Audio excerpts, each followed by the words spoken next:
I have been told that the Secretary of Defense has suggested that international agreements override the Congress. If he believes that, he should resign tonight. Republican presidential candidate Newt Gingrich, not once but twice in recent days, calling on Defense Secretary Leon Panetta to step down. This after Secretary Panetta seemed to suggest last week that the U.S. needs to get some sort of international permission before we do anything militarily in Syria. Well, that led to a testy exchange last week between Mr. Panetta and Senator Jeff Sessions.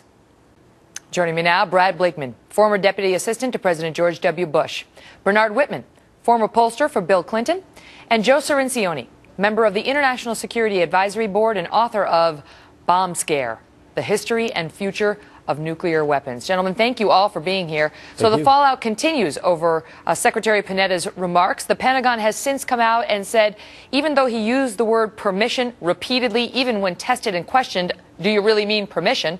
And he stuck to that word.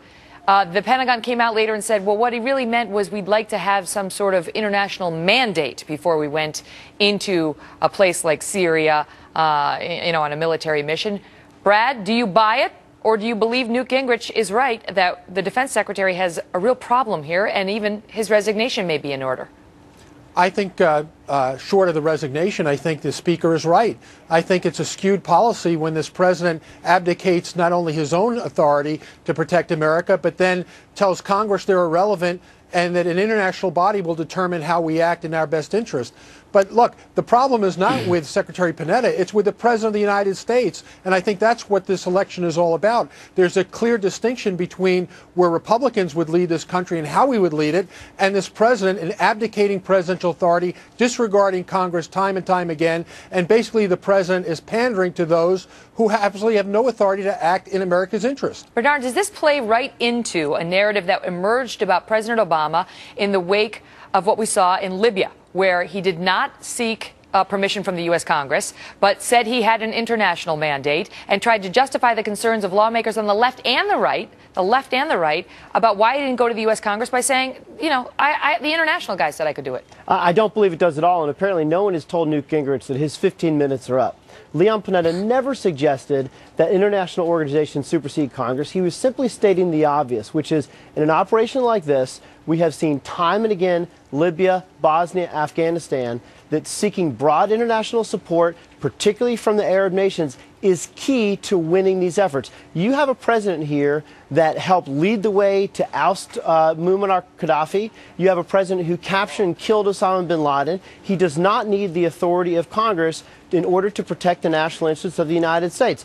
If necessary, he will go to Congress and he will seek to get permission from Congress for an extended operation. But these short-term maneuvers, frankly, Jeff Sessions has no experience leading international coalitions. But I think, Bernard, a lot of our viewers, I think a lot of Americans would agree with you that in certain circumstances, the President of the United States does not need to go to Congress, at least immediately, to get powers to act militarily. But the controversial part of Panetta's remarks, and I'll take this to you, Joe, was the part about but he does have to go to some international body or NATO and get permission from them. And the defense secretary seemed to be doubling down on that a couple of times.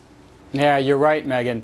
By the way, I serve on an international security advisory board for the Secretary of State, but my views are my own and I don't represent the U.S. government in any way, so I can be very frank. The Secretary of Defense made a mistake. He used the wrong word. I bet he doesn't use that word again, but it's absolutely permission, using that word permission, that isn't what he meant, and clearly that's not the policy of the United States. This President and the Secretary of Defense didn't ask anybody's permission before they sent troops in to kill Osama bin Laden. They don't ask anybody's permission before they launch drone strikes to kill terrorists. Clearly, the policy of the United States is guided by what's in the U.S. best interest. What Panetta was trying to say is that when we engage in a war like we might engage in with Syria, we want to build an international coalition. We want help doing it. I agree with Senator Sessions, by the way, in his concern that he was voicing that the Department of Defense and the President have not come to Congress to ask for permission to conduct these combat operations like they should have in Libya,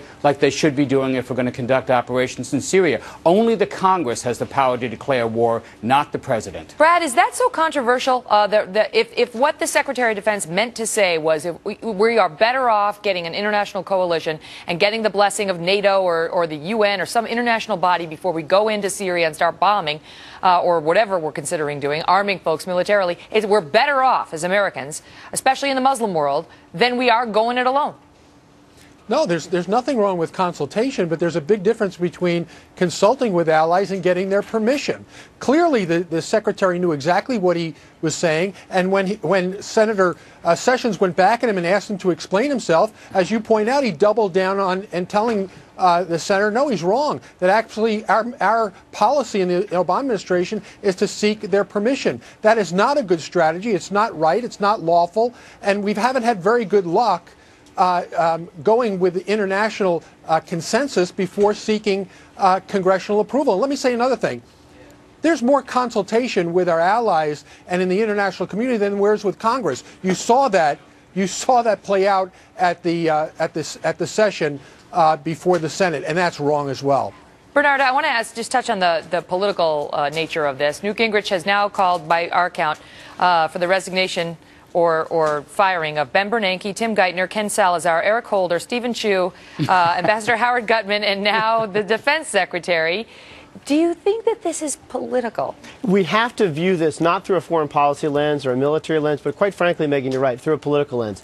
Newt Gingrich went from would-be king to pauper once again. He is flailing, he is desperate, and his effort to revive a campaign that has stalled and where he is in the basement with Ron Paul, his strategy seems to have been to abandon attacking Mitt Romney and let Rick Santorum tear down the Massachusetts moderate and instead issue weekly calls for the resignation of various cabinet members from the Obama administration. And I think given his standing in the polls, he might want to rethink that strategy. I'm going to give you the final word, Joe, back to the heart of our debate, which is, do you think, should Americans be leaving this debate with the understanding that the policy of the United States is to get permission from some international body before we do what we think is right in the world? Watch what we do, not what a Secretary of Defense may say in a mistaken testimony. Clearly what we're doing here is leading the world, leading coalitions of countries in Libya, in Iraq, in Afghanistan, in the Middle East, around the world. And when we go to places like the United Nations, we're seeking their support. We're not seeking their permission. This is American leadership in action, not subverting U.S. national security to some international body. All right, guys. Thank you all so much for being here, gentlemen. We appreciate it. And I can tell you this from the emails we've gotten. Even though Bernard doesn't like Newt Gingrich in his position, a lot of our viewers are agreeing with his calls for at least some of those gentlemen to resign. All right, guys. Thank you.